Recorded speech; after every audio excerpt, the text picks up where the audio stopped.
Eh, Buenas, como parte del curso de, de gestión en certificaciones en agronegocios, les vamos a presentar acerca de la certificación de organismos genéticamente modificados o OGM por su abreviación o siglas. Eh, Mi nombre es Eli Josué García, compañero, Harrison Mendieta Ávila. y bueno, sin más preámbulo. Los objetivos de la exposición, entender qué es un OGM y qué implica su certificación, identificar el marco regulatorio de la Unión Europea, UE, aplicable en 1829-2003 y 1830-2003. Reconocer, reconocer exclusiones, límites y requisitos de etiquetado, conocer análisis de laboratorio y trazabilidad, ubicar certificados voluntarios y organismos certificadores, BLOC y GNOME GMO Project. Sí.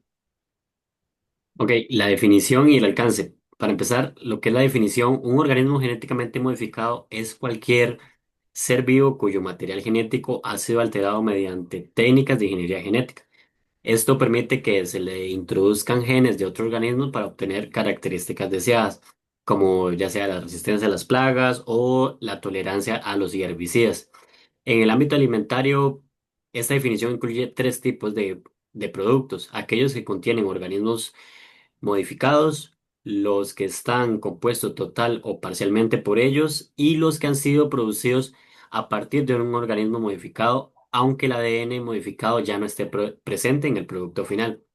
Lo que es la certificación implica dos cosas principales. Por un lado, los ensayos de laboratorio que permiten identificar si un alimento contiene material modificado genéticamente, y por otro lado, lo que es la trazabilidad documental, que esto nos asegura que se puede seguir el recorrido del producto desde su origen hasta el consumidor. Siguiente.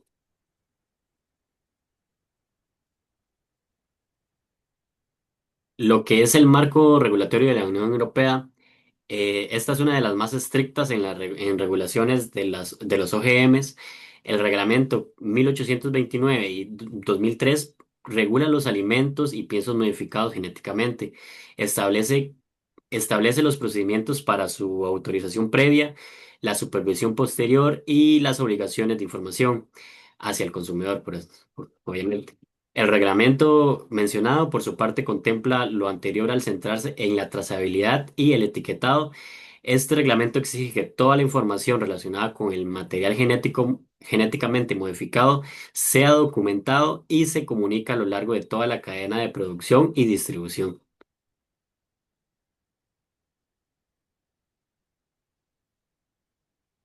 Exclusiones del reglamento. Presencias accidentales o técnicamente inevitables por debajo del umbral. Eso no tiene obligación de etiquetado si se evidencia prevención y segregación. También tenemos productos sin ADN o proteína recombinante detectable, como pueden ser, por ejemplo, aceites muy refinados. Eso sí, está sujeto a una evaluación del método y, y un expediente regulatorio. La Unión Europea no considera como organismos genéticamente modificados al producto de origen animal, ya sea leche, carne o huevos, por el hecho de que los animales hayan consumido piensos que sí estén genéticamente modificados. Sin embargo, cabe destacar que la materia prima de pienso sí está regulada.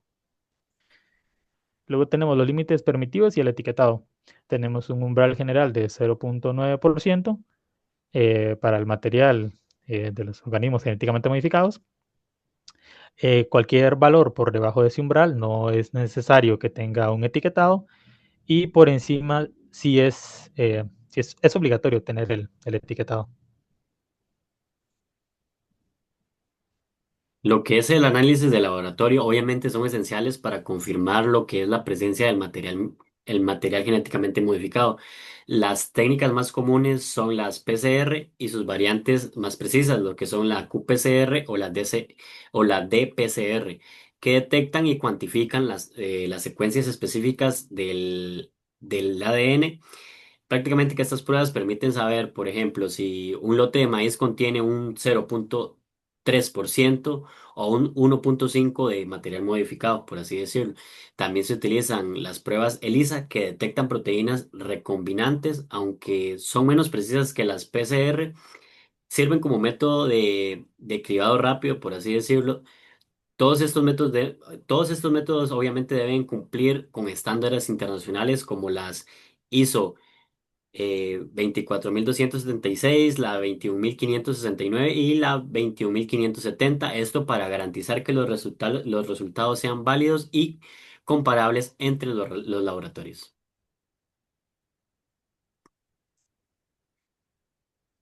Lo que es la trazabilidad documental es la parte administrativa de la certificación.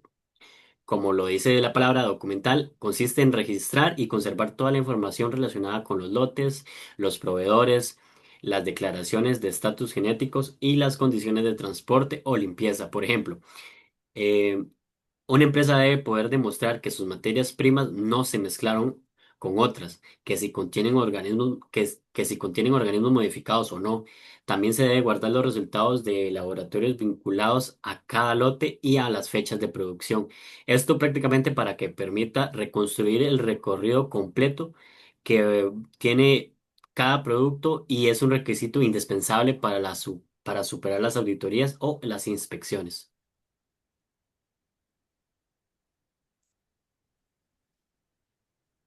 Certificados y organismos, conformidad con la Unión Europea. Eh, la conformidad con 1800, de acuerdo con la conformidad 1829, 2003, 1830 y 2003 es obligatorio para comercializar. Más que un sello voluntario, la Unión Europea lo exige como un cumplimiento legal. Eh, el 1829-2003 es para alimentos y piensos, MG, y 1830-2003 para trazabilidad y etiquetado, como ya se había mencionado anteriormente.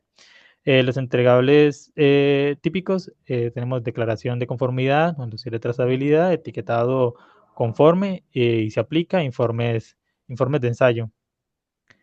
Las autoridades competentes y controles oficiales verifican la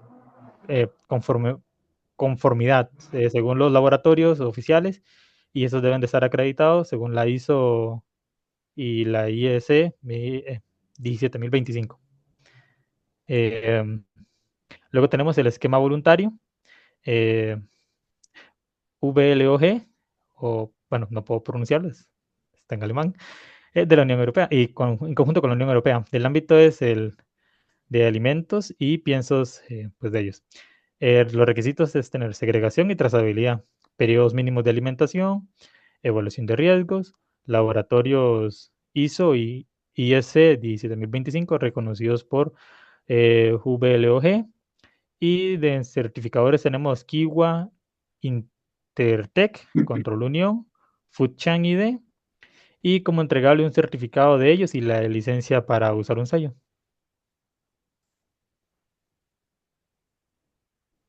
Por otro lado, tenemos lo que es el esquema NOM GMO Project Verifit, que es el programa más reconocido, presente en miles de productos en Estados Unidos y lo que es Canadá. Este esquema se basa en un estándar, un conjunto de normas que evalúan si un producto cumple con los criterios de no contener material genético modificado. El proceso incluye la participación administrativa como NSF o, o la Food Chain ID y requiere renovación anual. También exige pruebas PCRs realizadas únicamente en laboratorios acreditados por la ISO IEC 17025 y al final del proceso la empresa obtiene un certificado de verificación y el derecho a colocar el sello del GMO Project Verify en su empaque.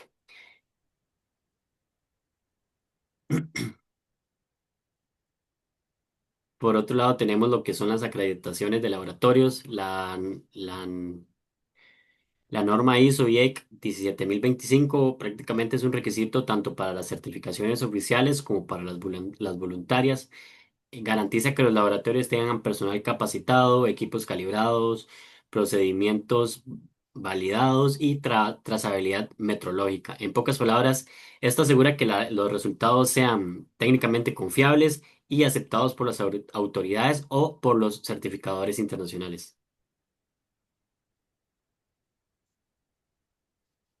Bueno, como un flujo resumido de la certificación, lo primero es mapeo de riesgo por materias primas, ya sea soya, maíz, canola, algodón, etcétera. Luego un plan de muestreo por lotes y punto crítico, resección, proceso y producto final.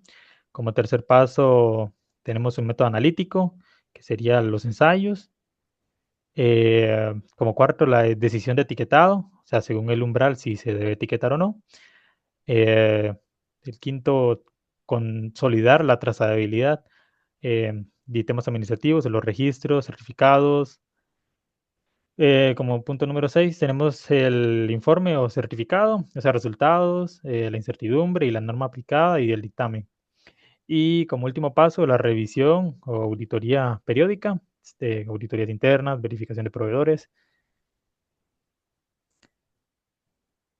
Luego tenemos un pequeño caso práctico que son básicamente si tenemos un producto A, llámese harina de maíz, y según el resultado de una prueba da 0.6% de material OGM autorizado, entonces no es necesario etiquetar, pero sí tiene que evidenciar prevención y segregación.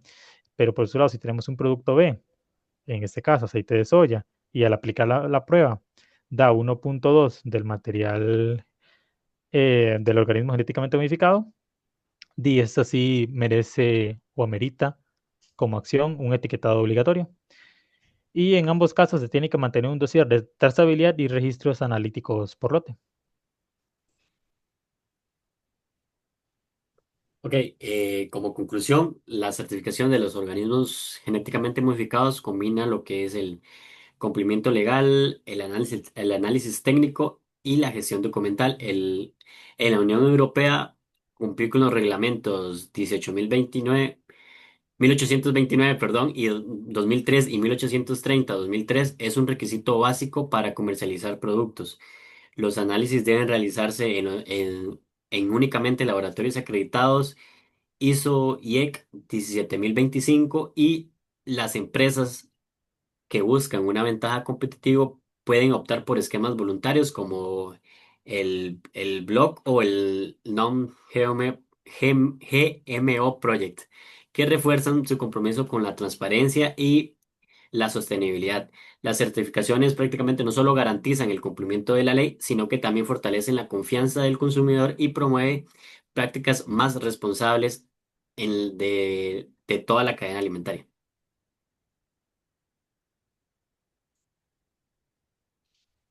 Y finalmente la bibliografía, las referencias.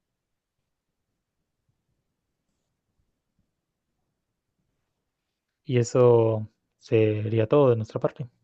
Muchas gracias.